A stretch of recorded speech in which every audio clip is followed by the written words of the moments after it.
You don't have enemies. The truth is that nobody has them.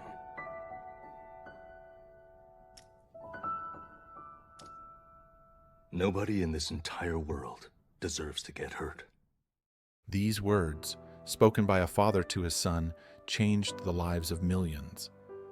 Thor's philosophy, born in the midst of a brutal and violent world, is a radical rejection of hatred and vengeance. It dares to propose that true strength lies not in defeating others, but in mastering oneself.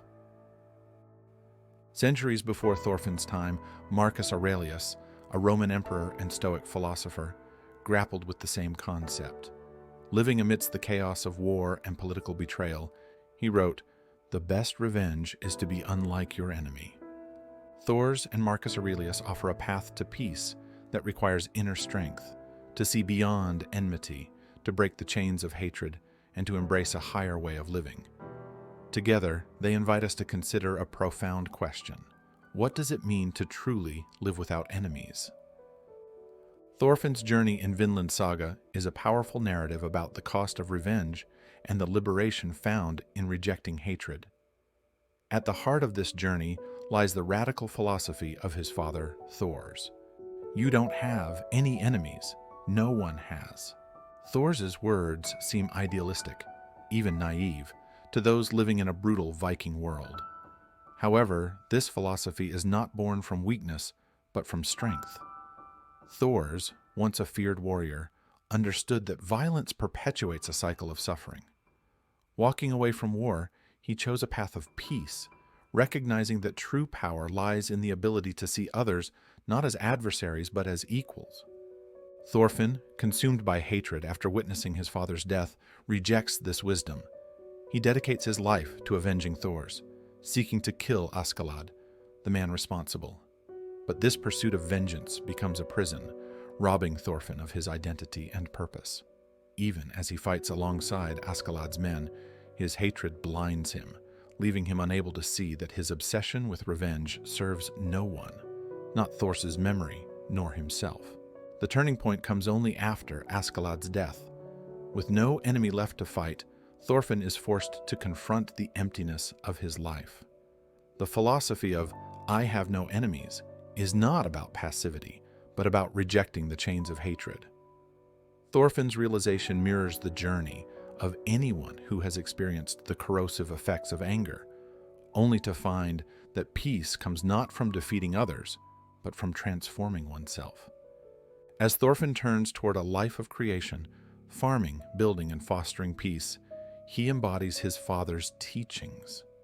In doing so, he shows that rejecting enmity is not weakness, but strength.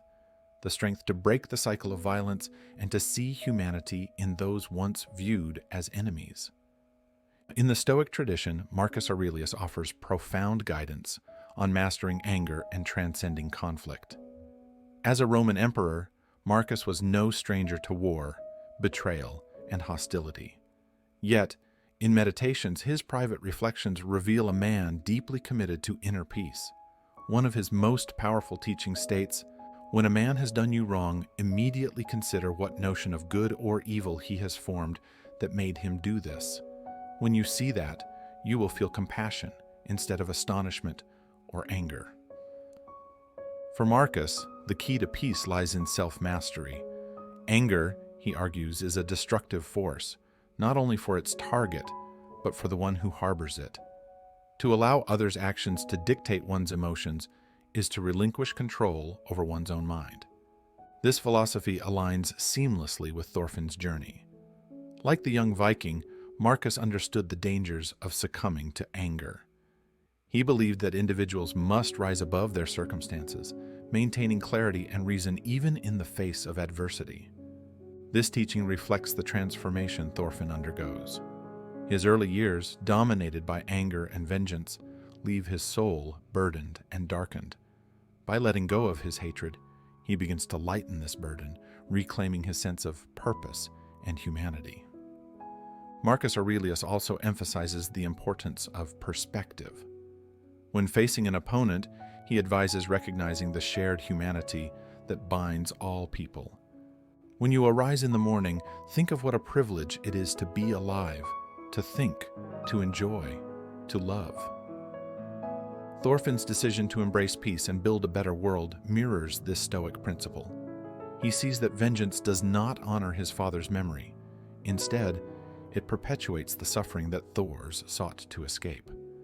By turning his energy toward creation rather than destruction, Thorfinn embodies the Stoic ideal of a life governed by reason and compassion.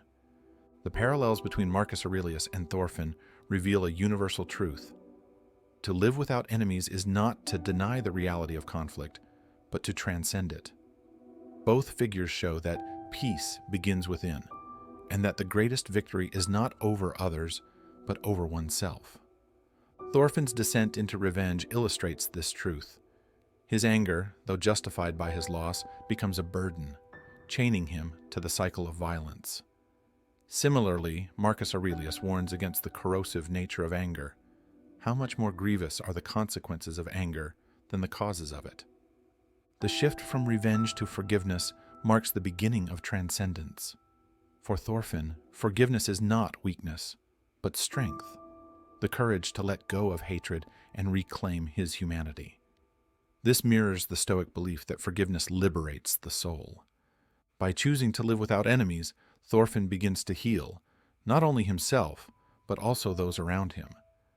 His path shows that forgiveness is not merely a moral ideal, but a practical tool for breaking free from cycles of suffering.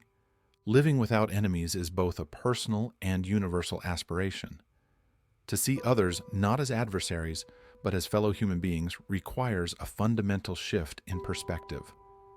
Marcus Aurelius writes, "Whenever you are offended, remember you are complicit in taking offense." This teaching highlights the role of perception in conflict. It is not the actions of others that determine our peace, but our reactions to them. Thorfinn's transformation reflects this understanding. No longer consumed by the need to fight, he learns to interpret challenges not as attacks, but as opportunities to grow stronger and more compassionate. Choosing to live without enemies does not mean avoiding conflict or accepting injustice. It requires courage to reject hatred even in the face of hostility. It demands the strength to address wrongs without succumbing to anger and to prioritize reconciliation over retaliation. Thorfinn and Marcus Aurelius both demonstrate that the greatest victories are not those fought with swords or armies, but those won within. By turning away from cycles of vengeance and seeing humanity even in adversaries, they show that peace is not a passive state, but an active choice. To live without enemies is to transcend the instinct to see others as threats and instead recognize the shared struggles that bind all people. It is a call to break the chains of anger and reclaim the freedom to live fully and purposefully. Thorfinn's journey and Marcus Aurelius's teachings converge on a timeless truth. Living without enemies is not about erasing conflict, but transforming it. It is a philosophy that challenges anger, transcends revenge, and reclaims humanity in a world often driven by division. This idea, radical yet profound, invites us to reflect on our own lives. How often do we let anger define us? How often do we cling to grudges, not realizing the weight they place on our hearts? To live without enemies is to release that weight, to see beyond the immediate conflict and embrace a higher purpose. Thorfinn shows us that this path is not without pain, but is ultimately liberating. It is a return to creation, compassion, and self-mastery, a way of life that not only heals the individual, but also inspires those around them. Begin each day by telling yourself, "Today I shall be meeting with interference, ingratitude, insolence, disloyalty, ill will, and selfishness, all of them due to the offender's ignorance of what is good or evil."